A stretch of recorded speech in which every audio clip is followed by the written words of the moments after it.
行政長官李家超第二日行程全部圍繞創新科技。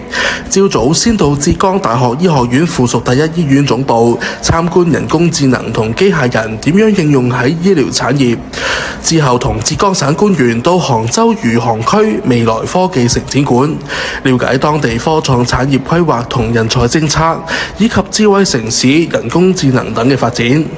未來科技城係杭州數字經濟同科創核心區之一，有阿里巴巴、字節跳動等2700幾間企業進駐。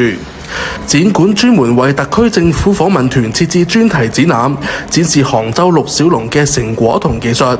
李家超之後到附近嘅中國人工智能小鎮杭州陸小龍之一嘅強腦科技總部，企業專門研發智能仿生手腳、人工智能醫療器械，係非侵入式腦機接口技術嘅龍頭企業。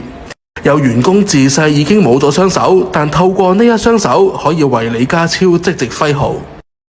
這個產品特別好，然後跟他握了好久的一個握手，因為他沒有放，我也就不敢放，然後他就一直握着手跟我聊。李家超下晝轉到另一間杭州陸小龍機器人企業宇樹科技，獲創辦人黃興興親自迎接。參觀宇樹最知名嘅產品包括呢一隻拳擊機械人，機械人急步走向李家超，佢睇得好投入。呢隻機械狗靈巧程度同真嘅分別唔大，而呢一啲產品年初曾經喺央視春晚亮相。有傳媒早前報道，宇樹科技已經喺香港註冊成立新公司。黃興興話會推動。我們一直在香港還是有些業務啊之類，是吧？各種方面的合作的機會都還挺多的，因為我們一直還是做全球市場嘛。這個到香港上市？這個後續有可能不確定。李家超又參觀早前風靡全球嘅國產遊戲《黑神話：悟空》嘅展覽。